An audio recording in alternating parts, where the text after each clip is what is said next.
오늘 함께 읽은 말씀의 제목은 각자 그러나 동일한 헌신과 기억된 일이라는 제목을 정해보았습니다.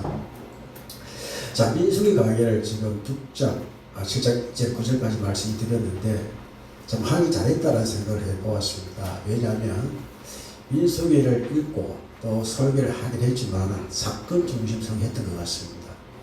사건 중심을 통해서 뭔가 마음에 이끌어낼 수 있는 그런 것을 했는데 민수기 읽을수록 신앙의 원리가 여기에 있구나. 강야의 38년 삶을 통해서 하나님의 어떤 믿음으로 이끌어 가시기 원하시는가를 다시 한번 알게 되어졌고 나이가 들면 들수록 더욱더 깊이 묵상해야 되겠다는 생각을 다시 한번 해보게 되어집니다. 오늘 여러분이 소리내 읽는 성경을 딱 듣고서는 마음에 감동받았습니다.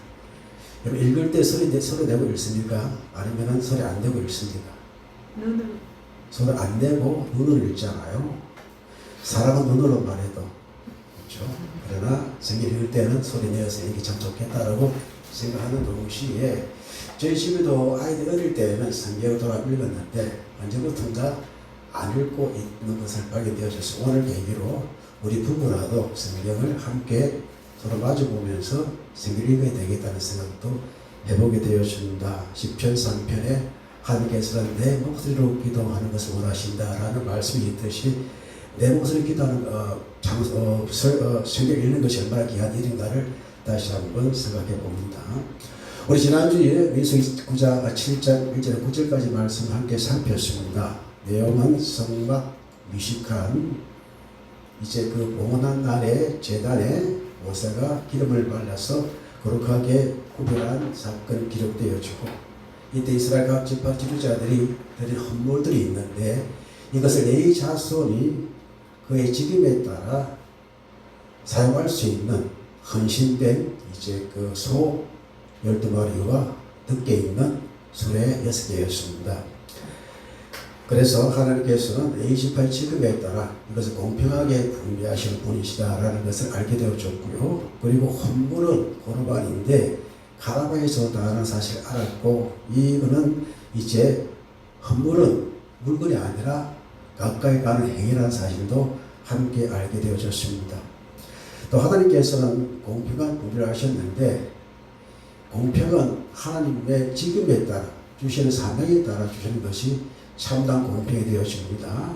게르손 자손은 기장과 덮개 즉 비교적 가벼운 것을 담당했기 때문에 소래들과 소 4마리를 머라리 자손은 널판과 기둥, 받침 등 무거운 기구를 감당했기 때문에 소 34과 소 8마리를 공급하게 하셨고 고아 자손에게는 아무것도 주지 않으셨습니다. 그 이유는 무엇입니까? 성물은 소리에 따라가는 것이 아니라 얻게 되어야 되기 때문에 그 직임에 따라 공평한 분배. 사람이 생각하기에는 왜 조금이라도 주지라고 할 수 있는데 그 직임에 따라 고아생에는 억대로 져야 될 사명이기 때문에 아무것도 주지 않는 것이 하나님께서 공평이고 이것이 교회가 생각이 되는 공평이 되는 것입니다. 자, 그렇다면 오늘 민수기 7장 10절에서 83절까지 말씀을 우리가 읽었습니다. 너무 길었습니까? 짧았습니까? 성경 길면 설교는 길게 할 겁니다. 자, 그래서 성전 이제 성막 그 봉헌 이후에 각 지파 지도자들이 12일 동안 동일한 예물을 드리는 장면을 의도적으로 반복을 하는 것을 통하여 중요한 메시지를 우리에게 전달해 주고 있습니다. 이러한 반복적인 말씀을 통해 반복은 지루함이 아니라 언약적 평등과 공동체 연합이 들어있다는 사실을 알게 되었습니다. 우리가 성경 읽을 때 저 지루하게 여기는 것이 반복되니까 지루하다는 생각이 되어지는데 반복한 이유가 분명히 있다는 것입니다. 여러분 성경이 지루하지 않습니다. 내 마음이 지루한 거지.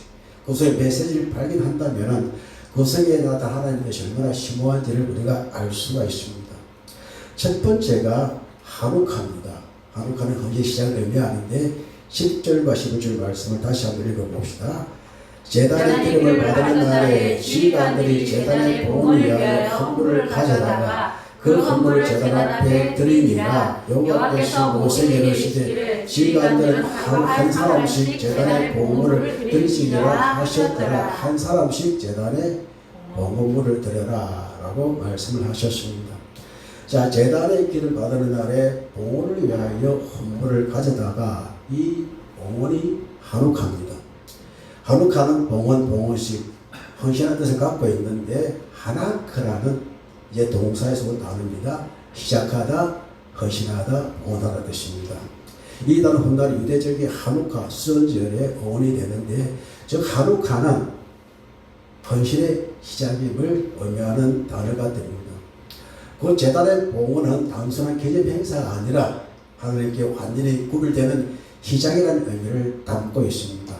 하나님께 봉헌 드리는 것이 이제 시작이다라는 의미라는 뜻이고 또 예배는 공간이 아니라 헌신의 행인 동시에 봉헌은 거우가 아니라 앞으로의 삶 전체를 하나님께 드리겠다는 헌신이 되는 것입니다. 여러분 하나님께 예물 드리는 것은요 나의 헌신의 시작을 의미하는 단어가 되는 것이고 나의 신앙의 고백과 행위가 되는 것입니다. 그 헌물은 여러분 저 지난 몇 번에 배웠지만은 중심 회막이 있습니다. 그리고 동쪽, 서쪽, 남쪽, 북쪽에 이제 12지파가 고루 나누어지는데 이 동쪽에서부터 이제 헌물을 드리는 순서를 주고 있는데 회막 중심 동쪽은 유다, 이사갈, 스불론 지파 그리고 남쪽은 로벤, 시몬, 갓 지파 서쪽은 에브라임, 므낫세, 베냐민 이것은 요셉 지파입니다. 요셉과 관련된 사람들이고 북쪽은 단, 아셀, 납달 이 순서를 따라서 하나님께 봉헌물을 드리고 있습니다. 자, 첫째 날에는 헌물을 드린 자는 유다 지파 암미나답의 아들 누굽니까? 나손입니다. 나손이 드렸습니다. 그리고 유다 지파 사람 암미나답의 아들을 나손이 드렸는데 그의 헌물은 성소의 세겔로 130세겔의 무게의 음반 하나와 70세겔의 무게의 음발이 하나라. 이 두 그릇에는 소재물로 기름 섞은 고운 가루를 채웠고 자 오늘은 된 무엇과 무엇입니까? 음방과 언쟁반 하나와 음발입니다. 쟁반과 발의 차이가 뭔지 아십니까? 쟁반은 넓은 걸 말하잖아요. 뭘 담습니까 주로? 고체물인데 소재물, 가루 복식 같은 이걸 담는데 그리고 발에는요 주리가 좁은 것을 말합니다. 이것은 액체들을 담는 그릇을 말합니다. 그래서 그릇 차이가 있습니까? 크기 차이가 세계를 보는 차이가 있습니다. 또 13개의 무게의 금그릇이 있는데 그것에는 향을 채웠고 또 번제물이 있고 속죄제물이 있고 화목제물 즉 예배를 위한 제물을 드리고 있습니다. 그래서 번제물에는 수송아지 한 마리와 순양 한 마리와 1년 된 어린 순양 한 마리고 속죄물로는 수점서 한 마리고 화목제물로는 소 2마리와 순양 5마리와 수점소 5마리 1년 된 어린 양 어린 순양 5마리라. 이는 암미나답의 아들 나손의 헌물이다 기록되어 있습니다. 다시 말씀드립니다. 봅시다. 뭘 드렸습니까? 은으로 만든 언쟁반과 은발입니다. 금으로 만든 금그릇인데 이것에 향을 지었고 그 다음에 번제와 속죄제와 화목제를 위한 제 짐승 양과 염소를 드렸다는 말씀입니다. 그리고 둘째 날에는 이사갈의 지휘관 수알의 아들 느달이 들었고 셋째 날에는 스볼론의 자손의 지휘관 헬론의 아들 엘리압이 드렸고 넷째 날에는 르우벤 자손의 지휘관 스돌의 아들 엘리술이 드렸고 다섯째 날에 시몬의 자손의 지휘관 스리사테의 아들 슬루미엘이 드렸고 여섯째 날에는 갓 자손의 지휘관 두의 아들 엘리아삽이 드렸고 일곱째 날에는 에브라임 자손의 지휘관 아비오스의 아들 엘리사마가 헌물을 드렸고 열째 날에는 므낫세의 자손 지휘관 버라스의 아들 가말리엘이 헌물을 드렸고 아홉째 날에는 베냐민의 자손 지휘관의 가드온의 아들 아비달이 드렸고 열째 날에는 누가 드렸습니까? 단 자손의 지휘관 암미사의 아들 아이에셀 예, 그 다음에 11째 날에는 아셀 자손의 지휘관 오그라니 아들 바기엘이 12째 날에는 납달리 자손의 지휘관 에난의 아들 아히라가 한물을 드렸습니다. 이렇게 드렸습니다. 자, 그럼 다시 한번 첫째 날의 마지막 날을 다시 한번 살펴봅시다. 똑같은 동물입니다. 네. 성수의 세겔로 130세겔 언쟁반과 언발이 또 13개의 무게 근그릇 하나와 또 번제물로 속죄제물로 화목제물을 각각 드렸습니다. 자, 11에서 83절까지 각자가 드릴 제물은 다릅니까? 같습니까? 같습니다. 똑같은 제물입니다. 동일합니다.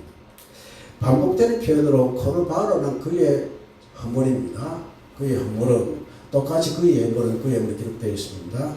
이 헌물은 코르반이라고 하는데 어디서 왔나요? 가라고 뜻이 무엇입니까?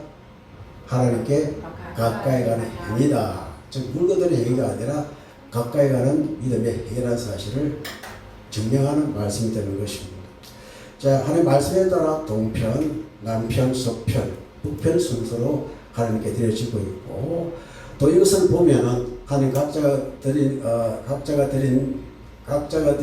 그들의 헌물이 코르반이 지파의 크기나 영향력이나 전투력을 받지 아니하시고 오직 공히 하나님께 가까이 나옴을 보신다는 것을 우리가 보게 되어집니다.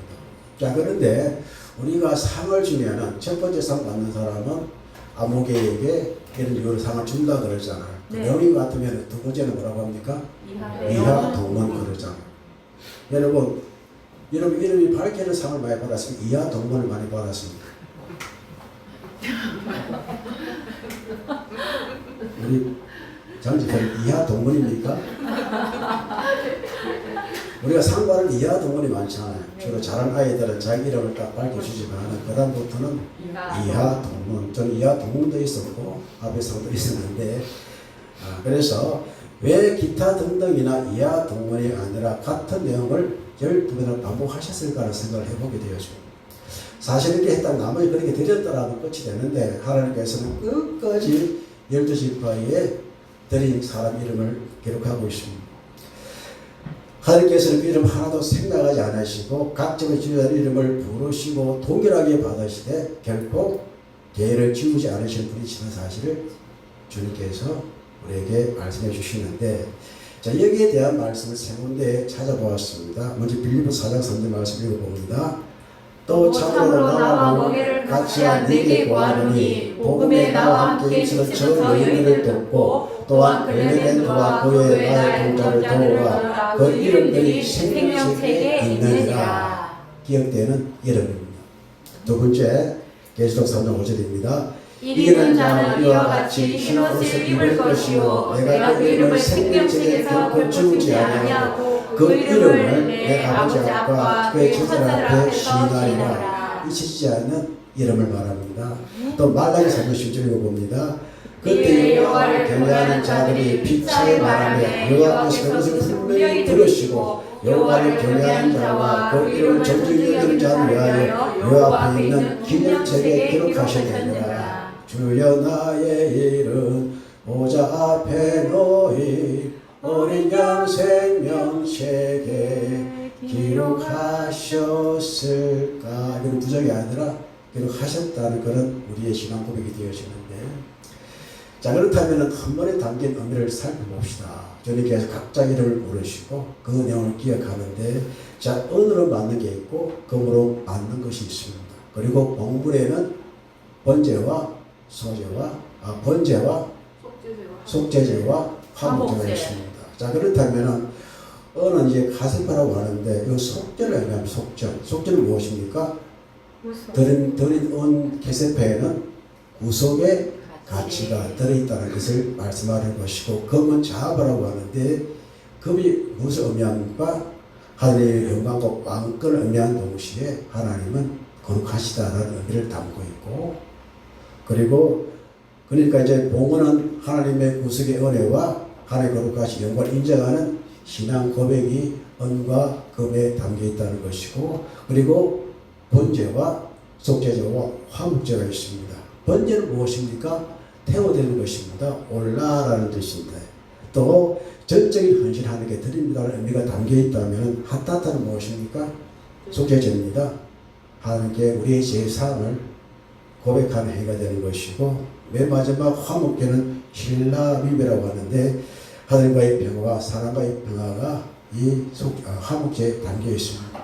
하나님 이들이 예물을 바치게 할 때에 그런 의미를 담아서 예물을 드리게 말씀하셨고, 그런 의미에 따라 하나님께서 번제와 속죄제와 화목제를 바르신 것입니다. 이걸 곰곰이 생각해 보면 질서가 있습니다. 우리 하나님 믿을 때에 어떻게 해요? 헌신이 필요합니다. 두 번째, 회개가 필요합니다. 세 번째, 교제가 필요합니다. 이게 우리의 신앙의 방법입니다. 우리가 하나님을 믿을 때 헌신을 나와야 됩니다. 두 번째는 헌신을 통하여 우리의 죄가 발견되어지면 어떻게 해요? 회개하는 것이 필요하고, 오늘날 회개하는 사람이 어렵다고 합니다. 회개를 안 해요. 후회를 합니다. 회개를 싫어해요. 회개는 무엇입니까? 사람에게 하나님께 회개한다면 누구와? 사람과의 회개가 필요합니다. 이걸 안 해요. 그러니까 화목제의 의미가 사라지는 것입니다. 무엇입니까? 화목제가 무엇입니까? 하나님과의 관계 회복인 동시에 사람과의 관계 회복이 화목제가 되는 것입니다. 이 세 가지를 하나님께서 예배로 말하시는 것입니다. 또 다시 말씀드리면 하나님께 나아가는 길은 항상 자기 드림이 있어야 됩니다. 두 번째, 제인식이 있어야 되고, 세 번째, 화평입니다. 여러분, 우리 죄에 민감합시다. 네. 민감해야 됩니다. 오늘날 우리가 무뎌졌잖아요. 이렇게 잃어버렸잖아요. 제가 죄인 줄을 알면서 모른 척 합니다. 알기를 싫어합니다. 회개하지 않습니다. 어떤 위치에 있다 그러면 나는 죄인이 아니야 라는 그런 판단을 가지고 사는 것 같습니다. 그러니까 자기의 말대로 책임지지 않으려고 하는 시대에 우리가 살아갑니다. 오늘 찬송을 함께 불렀습니다. 예수 사랑합니다. 사랑합니다. 사랑합니다. 예수보다 나의 위치와 자기가 가지고 이 것들을 더 사랑하고 자신의 이상과 그걸 더 사랑하는 연고로 주님께서 계시할 자리가 없는 이 상황 가운데 우리는 우리의 믿음을 통해서 자기 드림과 제 인식을 통하여 주님과의 화평과 사람과의 화평을 할 수 있는 그런 능력을 함께 구비하는 여러분과 제가 되기를 축복합니다. 네. 그리고 반복을 의도적으로 하고 있습니다. 이것은 히브리적 사고의 특징입니다. 우리나라 사람들은 반복을 싫어합니다.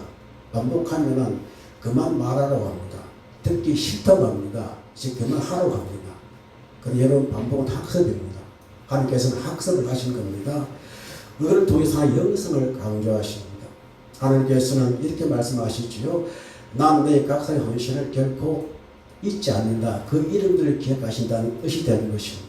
그리고 각자들에서 하나님께서는 하나로 바르셨는데 동일한 헌신, 동일한 예물, 동일한 질서, 동일한 기쁨, 그리고 그 이름들을 각각 주님께서 기억하고 계십니다. 즉 하나님 나라의 경쟁이 아니라 연합입니다.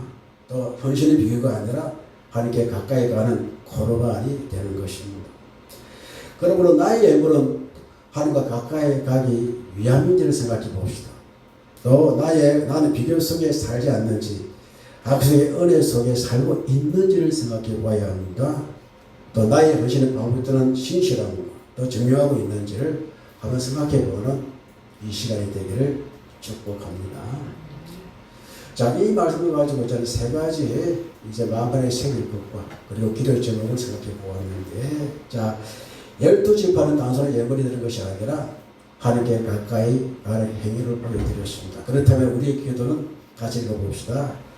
하나님 형식적인 제물이 아니라 삶 전체로 주님께 가까이 나가게 하시고 반복된 일상 속에서 신실한 헌신을 드리게 하소서. 이게 우리의 기도의 제목이 되어야 되겠습니다. 두 번째, 비교하지 않는 믿음으로 각 12지파는 모두 동일한 예물을 드렸고 하나님은 차례시 받으셨고 하나님은 각 사람 이름을 모두 기록하셨습니다. 기도 제목을 읽어봅니다. 하나님 비교와 경쟁의 마음을 버리게 하시고 각자에게 맡기신 자리에서 충성하게 하시며 공동체 안에서 동일한 기쁨을 누리게 하소서. 세 번째는 제가 그런 제가 읽겠습니다. 헌신, 그 봉헌과 회개, 번제와 속죄제, 또 화목제는 하나님께 나아가는 영적 질서입니다. 이 질서 우리가 찾아야 됩니다. 기도 읽어봅시다. 하나님 먼저 나를 들게 하시고 죄를 깨닫게 하시며 주님과 깊은 화목을 누리게 하시고 가지가 교회 안에서 이 평화를 누리게 하소서. 이 제가 이 제목을 가지고 함께 하나님께 나아가겠습니다.